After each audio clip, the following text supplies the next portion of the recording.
Hello, and welcome to the second of EUSDS's taster classes of the autumn semester 2020. This is being done online because of COVID restrictions, but we can still cover a great deal of dancing. My name's Jamie Davis, and I'm one of the two teachers who normally teaches every Monday night. The other one is Katie Brooks, my teaching partner.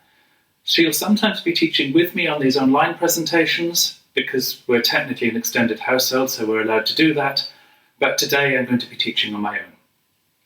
Before I get on to the class itself, I'd like to show you a short video clip of the sort of things that EUSDS members get up to.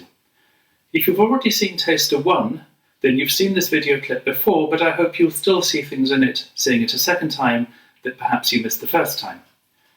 If you haven't yet seen Taster 1 and you're coming to this class new, then a special welcome to you, and I hope you enjoy seeing what you can do in the society if you choose to join. So, these are the things that we do. Most of all, we do social dance. Social dance is where people go out for an evening or maybe a tea dance and they just dance with everybody there. Maybe showing off just as a couple, maybe just dancing with your partner as everybody else is dancing.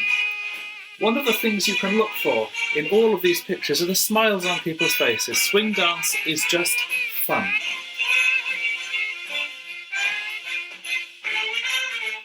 Here's another way of dancing, on your own but together in something called a stroll. Some of the strolls are very, very sensible. With the skills that you learn at EUSDS, you can go far outside the university. You can, for example, take part in the cafe culture of jazz cafes, where music is played and you just dance as a very pleasant way of spending a Sunday afternoon. Or you can learn the dance crazes of people 70 years ago. Here, Katie, my teaching partner, is teaching a stroll called The Madison. If you know the film Hairspray, you've seen The Madison. You can also take your skills to international dancing events. This is an event in London, and you can hear countries being called out from which all of the people have come. The only common language you need is the language of dance.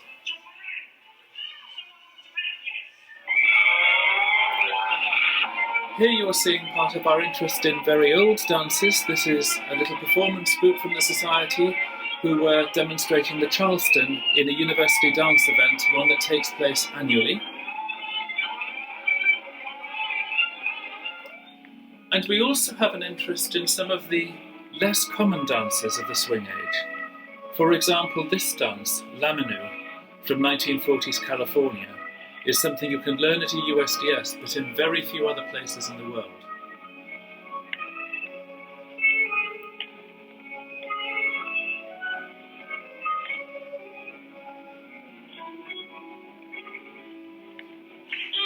And if you have a taste for performance, then you can join this wonderful group and entertain audiences and have great fun doing so.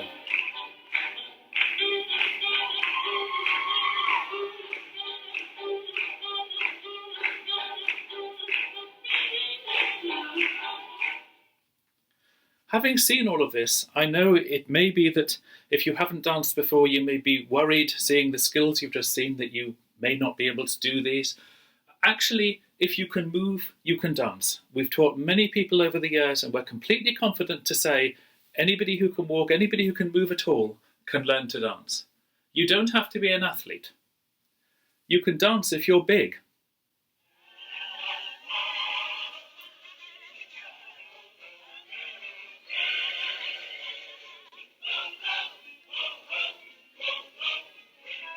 You can dance if you're small. This second archive film is from a little comedy short about Jitterbug. You can dance if you're young. These are two children dancing the Lindy Hop.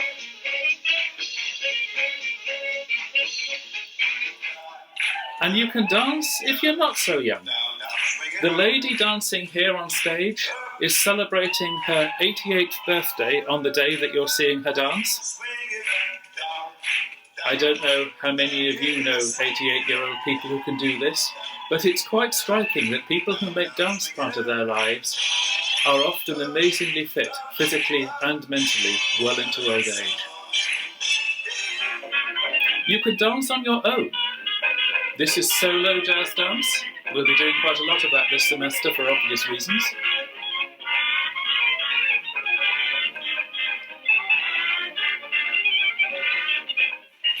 And you can dance as a partnership. Here you're seeing a partnership between a man and a woman, Marcus and Bärbel, who have often come to teach in Edinburgh.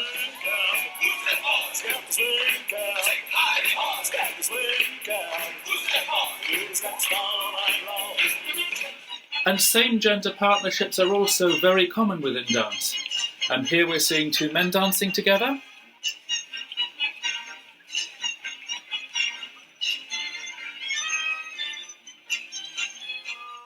And here, two women dancing together. People just dance with whom they want to. It has no particular connection with any other parts of their lives. You can also have groups larger than two. In this sequence, you're going to see three people, in this case cooperating to share, but sometimes three are dancing at the same time. The lady you're seeing dancing here is exactly the same person you saw dancing on her 88th birthday. Obviously, this film was taken some time before. She's called Jean Velaz and is one of the finest dancers of swing dance of all time. I'm actually going to finish this little sequence by using the words of Jean Velaz, who was being interviewed on her 93rd birthday when she was still dancing. Remember, at 93, I've seen a lot. I've seen a lot of dancing. You look out there and you see these faces. Bright, shiny, lovely faces, so happy, just dancing their hearts out. It's an experience that everyone should have sometime in their life.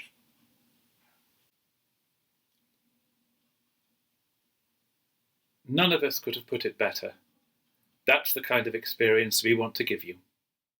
Well, I hope that's inspired you to be interested in the society and to be interested in learning to dance just now. What we're going to do is a taster class in a 1920s dance called the Charleston. The Charleston was the dance of the 1920s, a time of the flappers, a time of all-night parties, a time of huge social change and exploration and growth. You may have seen the Charleston being danced and know that you've seen it. You may have seen it being danced but not quite be sure what it's called, or it may be completely new to you. I'll therefore introduce it by using some archive clips that were made in the 1920s and 30s. Let's misbehave.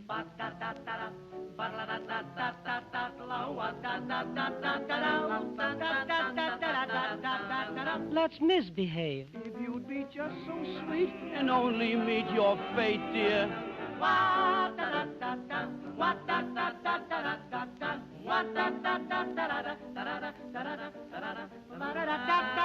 Let's misbehave. Well, I hope that's whetted your appetite and that you now want to learn the basic steps of the Charleston. It's not a very complicated dance, you'll be pleased to know. The basic steps are essentially just a walk. What people do is they walk forward and back. Forward and back. Sure, you can see some decorations like foot crossing or ankle flaps and stuff going on with the hands, but underneath all of this, forward, back, forward, back. So, what I'm going to do next is to show you the steps at a slower pace so that you can follow along. Now, I understand that you're probably having to follow along in some sort of student accommodation or maybe a flat. There are probably people each side of you, there may well be people underneath you, and they're not going to be very happy if you start dancing around in hard shoes, even on carpet and certainly not on a hard floor. Everything that we're about to do can be done without shoes on, and bare feet are safer than socks because they're not slippery. So I'm going to dance exactly that way myself, partly a kind of solidarity with you, and partly just so that I don't sort of in some memory lapse end up teaching you something which is not comfortable to do barefoot. So I'll see you in a moment. So in order to teach this basic step, I'm going to do something that may seem rather rude, in that I'm going to turn my back to you. The reason for this is that it's much easier to learn dance steps from somebody from behind, because nobody has to mirror reverse what they're doing. So if I turn around, I'm going to begin with all of my weight on my right foot, this one. I'm going to step forward onto my left foot, committing my weight. I'm then just going to tap my right foot in front without committing weight. This is free. I'm then going to step back on my right foot, committing the weight. And then I'm going to just tap the left foot behind me again. This is free, I'm not putting weight on it. And that's our whole pattern. So starting with the weight on the right, we're going to step forward on the left. So it's going to be left, tap, right, tap. Left, tap the right, right, tap the left. Left, tap the right, right, tap the left. Left, tap the right, right, tap the left. Let your arms swing naturally. Naturally means, for example, that when you're about to step forward onto the left, as your left leg goes forward, your left arm goes backwards. That's the way that arms normally work. I didn't mean that sarcastically. I know that when you're learning to dance and you start thinking about things, even natural movements feel odd. So, left, tap right, right, tap left. Left, tap right, right, tap left. Good. Let's do this to music.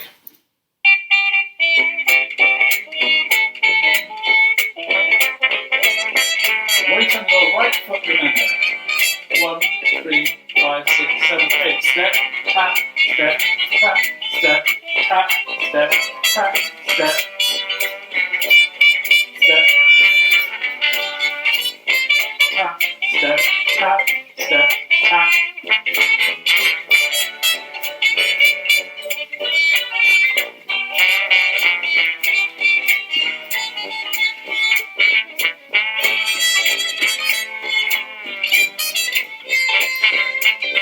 Just keep doing it. No chaperone can get our number.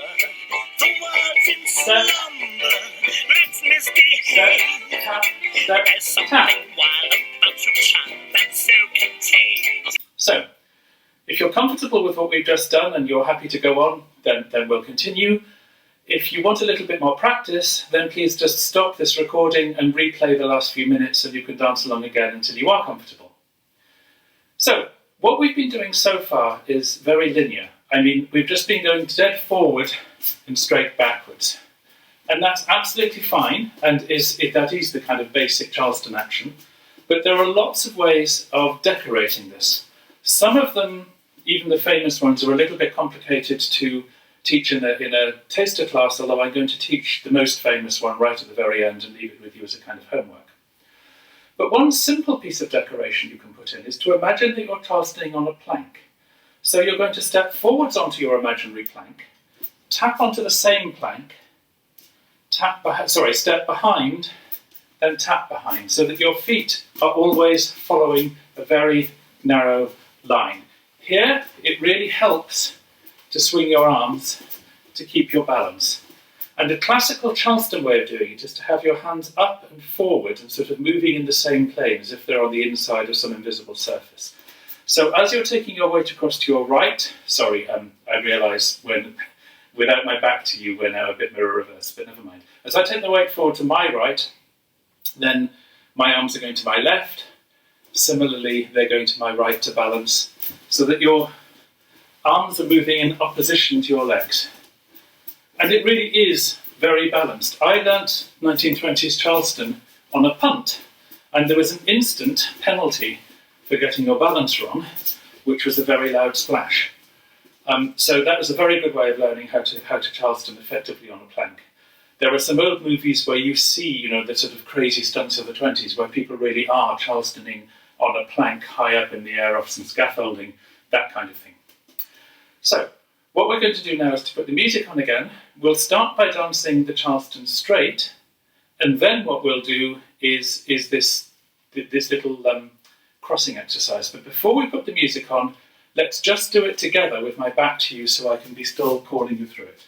So the weight is on the right again, and this time just imagine that your right foot is already on a plank, and you're going to step with your left foot straight onto that plank, then tap your right foot in front, still on that plank, step back with your right foot, step back with your tap back with your left. So it's going to be step, tap, step, tap. If your knees are fairly bent, then you'll notice as you come from, say, this tap in front on the plank to coming behind, then your leg is having to come out a bit. And this can actually give part of the Charleston look because your legs are coming out to the side. Let's put some music on. Again, we'll let the first verse play just to get the rhythm. And you'll be starting with your weight on this side.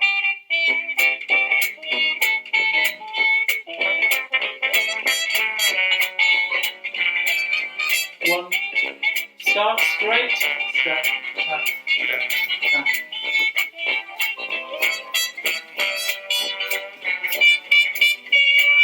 Right, crossing now.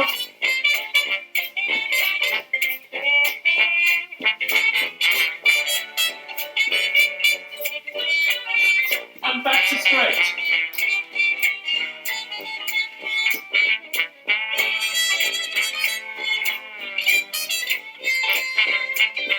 I'll let the music play. Just switch between these two modes when you want to. Let's misbehave. There's something wild about your charm that's so contagious. Let's be outrageous. Let's misbehave. When Adam was happy, couldn't stand for teasing. He didn't care about those apples out of season. They say that's spring. Here is another variation that was common in the 20s and is a nice easy one. So again, we're just Charleston. Well, I'll do a whole normal Charleston first. So we're going step, tap, step, tap. And then we're going to go running on the spot. And then we can stop and then step, tap, step, tap. So in its simplest way, and you inadvertently, I have already shown you a variation on top of a variation of this.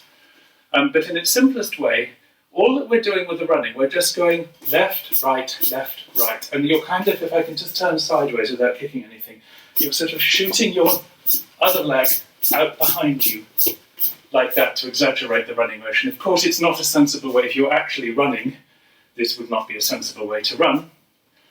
And you can move your arms as well to kind of exaggerate that you're running. And again, this is a kind of stylized running. I mean, if you're actually a runner, forget everything you know about running, you're trying to do a parody of it.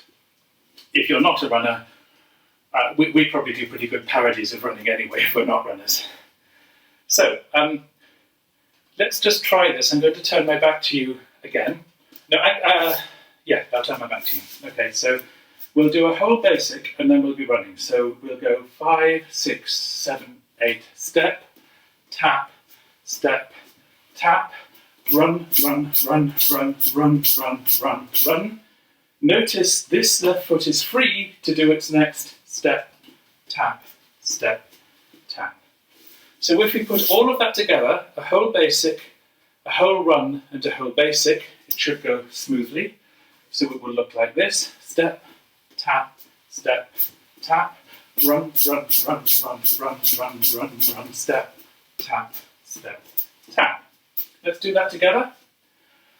5, 6, 7, 8, step, tap,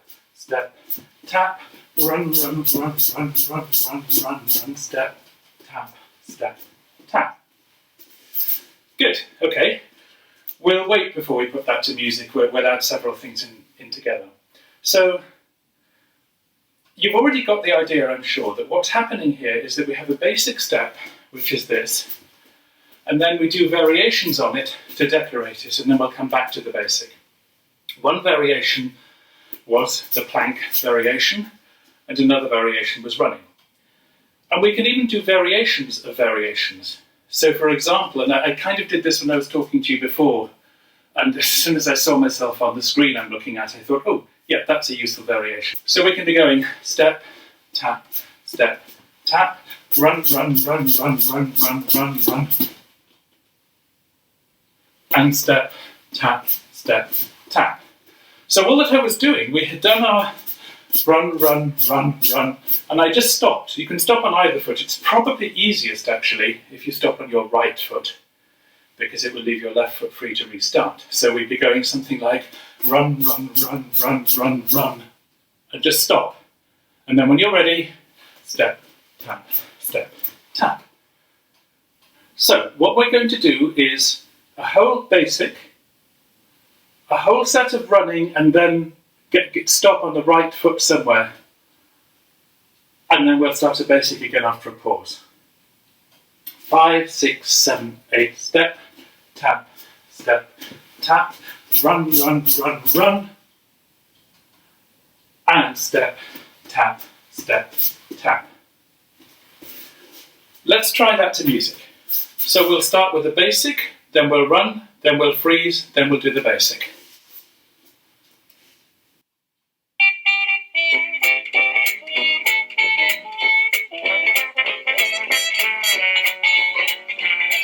Basic coming up. 6, 7, 8. Tap, step, run, stop. And start.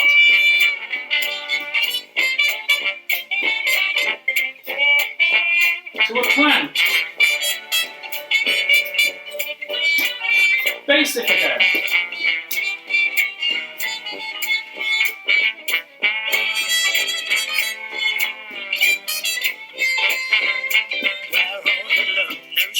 We're going to do another variation now called the scarecrow.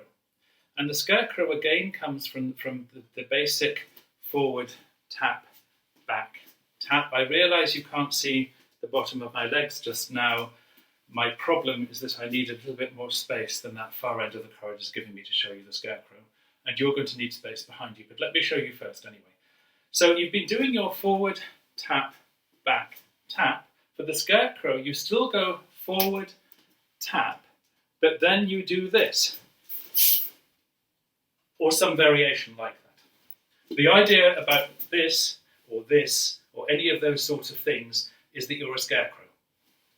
Or some scary monster or whatever, it's just called the scarecrow.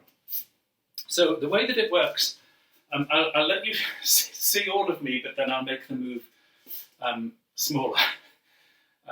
The problem is there's a framed fossil here, which I don't really want to hit. I'm not the only fossil in this hall.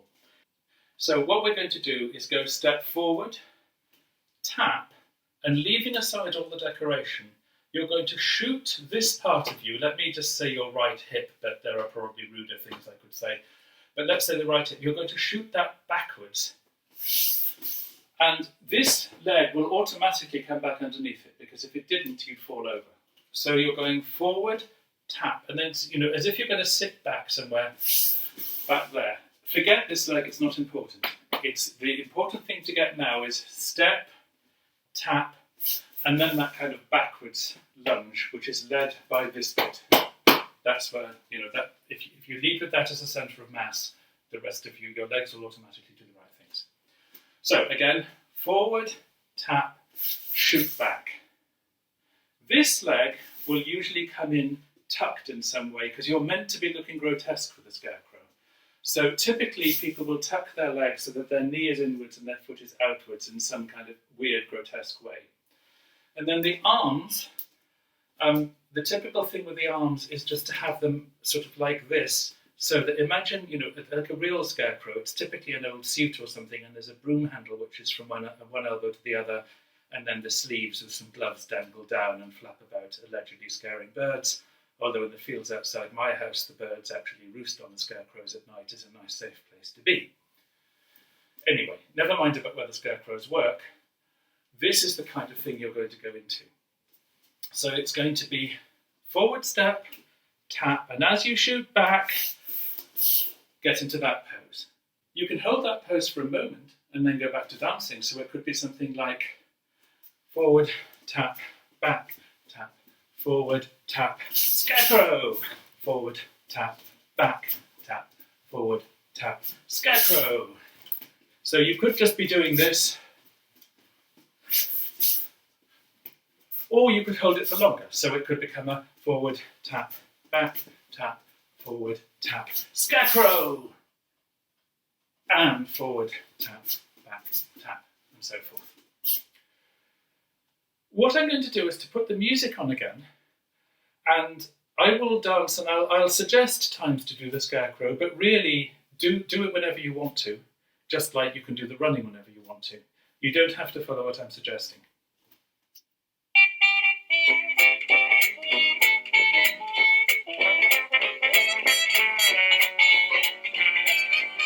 One, three, 6, 7, 8.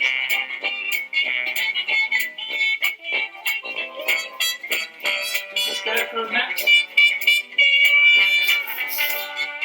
Normal. Try the clown. Normal.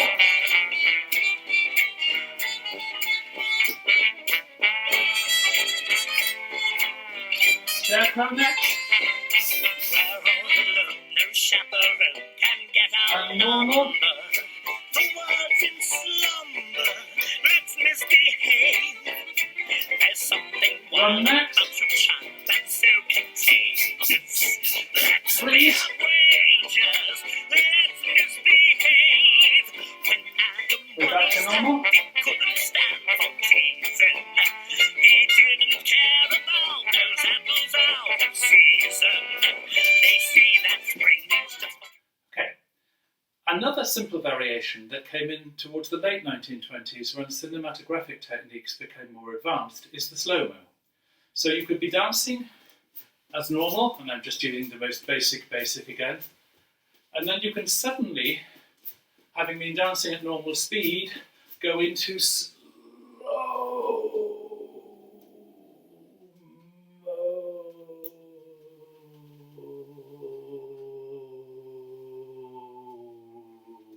motion. And then, of course, come out of it as if nothing happened. So, what I'm going to do is put some music on immediately, and we'll try that. Your slow motion may not be the same slow as mine. That doesn't matter. The idea is just to try it.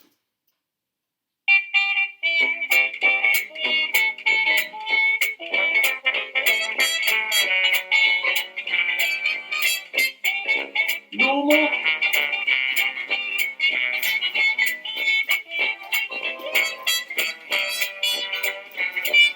Slow motion next.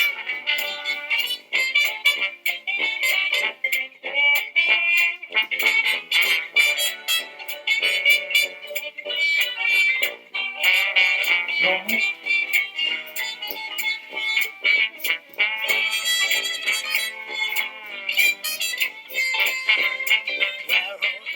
Another variation you can do is called the cowtail. There are complicated versions of this and there are simple versions of this. The simple one is you take your first step that you would have taken at the beginning of a basic, and then when your right foot's off the ground, you rotate it behind you. So I'm just drawing circles, or at least ovals, in the air with my foot behind me, and I may also want to draw circles with the free hand. Okay? So from the basic, we'd be going step, tap, step, tap, step, circle, circle, circle. Put it down, ready to be able to take your next step. That makes that, remembering to put that down makes things slightly more difficult. So, let's try that together. What we're going to do, we'll do a whole basic, then we'll do the circling, then we will go back into a basic. I am really limited for space here, so my circles are not going to be very big circles because I don't want to slam my foot into the walls. Depending on your space, you can make them big circles or small ones, but you only need to dance it small to get the idea. So, 5, 6, 7, 8, step, tap, step, tap, step, circle, circle, circle, down, step, tap, step, tap. Let's do that again. 5, 6, 7, 8, step, tap, step, tap, step, circle, circle, circle, down, step, tap, step, tap. And once more, just because I know people often find it difficult to get that down in time. 5, 6, 7, 8, step, tap, step, tap, step, circle, circle, circle, down, step, tap, step, tap. And let's do our final variation of this little session. So again, we've just been doing step, tap, step, tap. This time we're going to step. For the tap, I'm going to cross my foot as much as I possibly can, and it's not a tap, I'm actually going to put weight on it. And then I'm going to unwind in the only direction that makes sense to unwind, so to my left, like that. So, there are some tricks to this, and if you're on a really frictionish sort of carpet, you may only want to make this a half turn. So what I'm doing is I've got that step, I've got the cross. The first thing I can do as a trick is the step, instead of going straight in front of me, can already be going around there, so say 45 degrees. So by the time I've crossed, I've already turned 90 degrees of my body. I'm then going to, with my weight on my right foot, that's the one that's crossed, mainly on that anyway, I'm going to turn, and right at the end, when you've already done about 270 degrees, transfer your weight back to your left foot and then put it back onto your right. That's a little bit complicated, I know, so let me explain again. So we're stepping out of the, so this is the first step, the step that would normally be the step, tap, step, tap. This one's coming out already, step, to cheat if you like, cross, then unwind, and at this point your weight will have to end up on your left foot as you finish the turn, but step back on the right, right at the end, so that you've got the left foot free, ready to do this. I'm going to turn my back to you, so I'm doing this in the right way. So it's going to be step, tap, step, tap, cheaty step going out here, cross, round, and stepping on this right at the end, so this is free, ready to do the step of the basic. Let's try this together. So we're going to do a whole basic, a turn like that, and then a basic. Nice and slowly. Oh, by the way, the more bent your knees are, the easier it is to balance. 5, 6, 7, 8. Step, tap, step, tap, cheaty step, cross, round, and change your weight back onto this so that you can go step, tap, step, tap. Again, but without the breaks.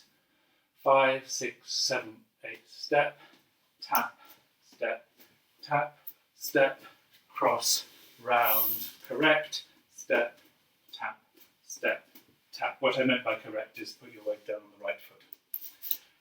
Okay, that's it for the variations. So what I'm going to do is to put the music on again, and what we'll do is dance some of them together. If you don't pick up when I'm doing something, it doesn't matter. The way that the Charleston worked is that people would just Charleston. They'd be doing their basic, and then they'd think, oh, I remember there was running. And then what else do I know? What other things can I think of? Oh yes, there was scarecrow. Sorry, I don't have space to do it right here. The scarecrow, or, you know, and that's what they'd be doing. And then they'd be sometimes thinking of, well, I don't know, what can I think of? I don't know. This could be a variation. Oh yeah, okay, that's a variation.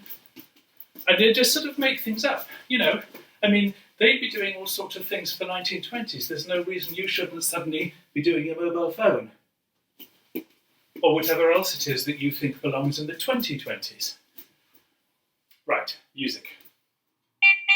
Shall we start with the basic again?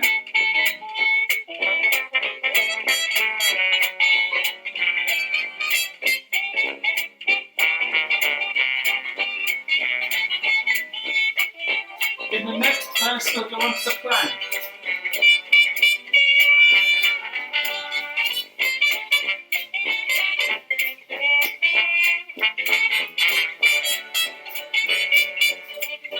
Basic.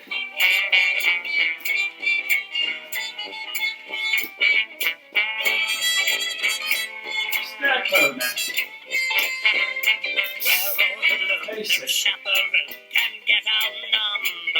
Run.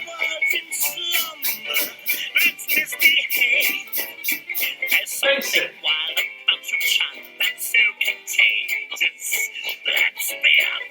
Twirl the leg. That's the cowlick.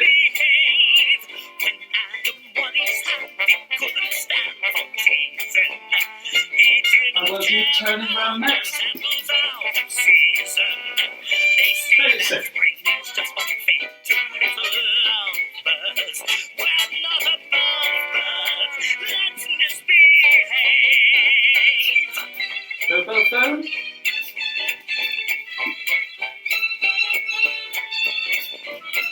And you're on your own.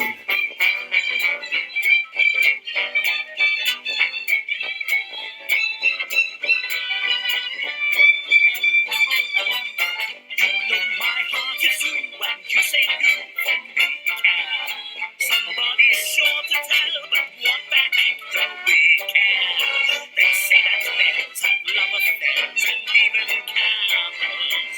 We're merely mammals. Let's misbehave. I hope you enjoyed that. If you came to the first taster, of course, all the variations that I taught in the first taster can also be taught in this one. There is one last thing that I promised you I'd show you how to do, but just to give you a break, before I do that, what I'm going to do is to show you another clip to show you something else about the Charleston. So at the moment we've been dancing solo Charleston. Obviously there's nobody else here, and probably there's nobody else with you, or if there is somebody else with you, then they'll have been dancing side by side with you or something like that.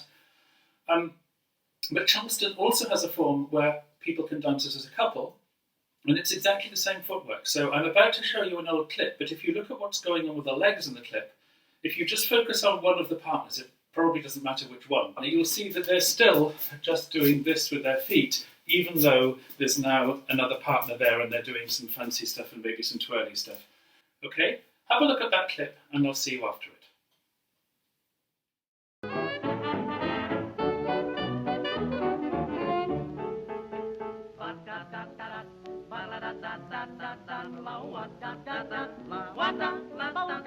The great event of 1928, dear. The last thing that I was going to show you, and this is something a very few people pick it up instantly, but almost everybody, certainly including me, has to work at it.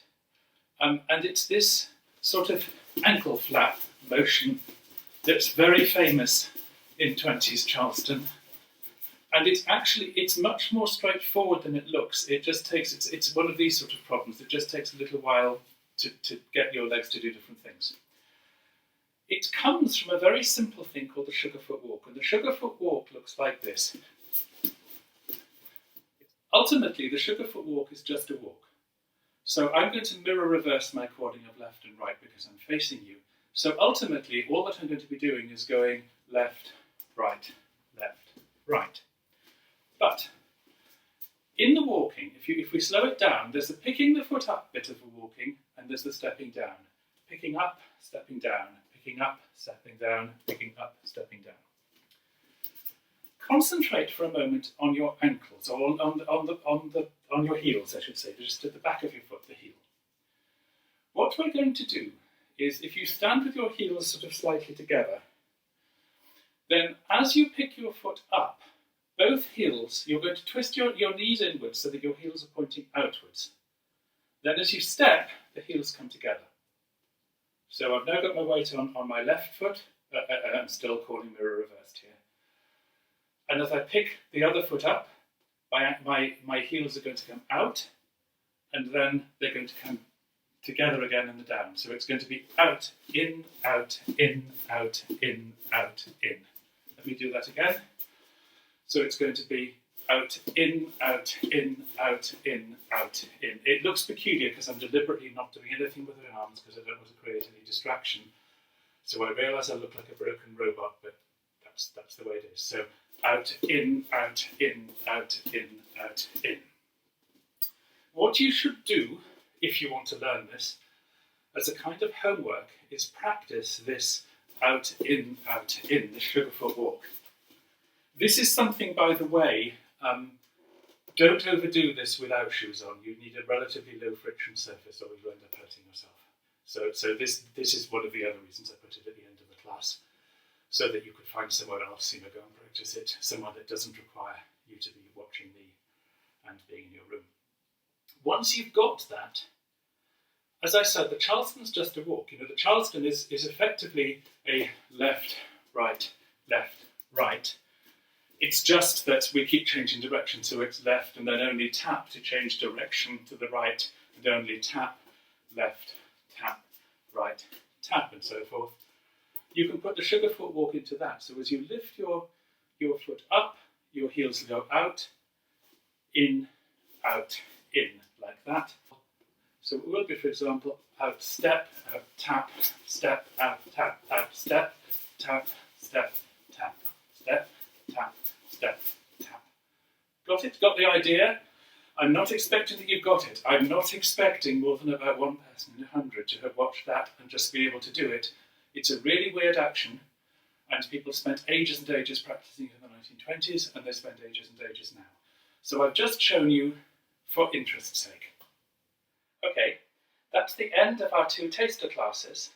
And Charleston is part of the taster classes. It isn't going to be a major component of what we carry on doing in the term, although we will come back to it in several different ways. But Charleston is something that you can definitely, you already know enough, that you can definitely take it forward.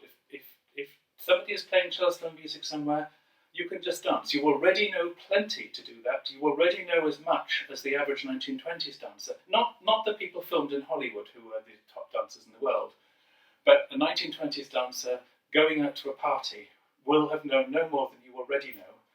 One very last thing that I'd like to show you is a film of people, mostly of student ages from different universities, including Edinburgh, who converged on London and decided they would Charleston London. In other words, they would visit the place and they would do acts of Charleston all over it throughout pretty much its whole 24-hour cycle, without really asking anybody, and just sort of a little bit like a flash mob, suddenly being an unexpected centre of attention. I'm showing it to you because it shows all sorts of crazy ways that Charleston can happen. It shows lots of students, again, like the little sequence at the beginning, lots of students and occasional teachers and older members of dance clubs having a lot of fun. And again, it gives you a sort of idea about the kind of thing that you can get up to if you join a USDS. So I'll leave that as a play out, and then the very final thing you'll see are the credits for all of the movies that I've been showing. I hope you've enjoyed this taster. I hope you'd like to join a USDS, and I hope that you'll be part of all of this in the weeks and months to come. Goodbye for now.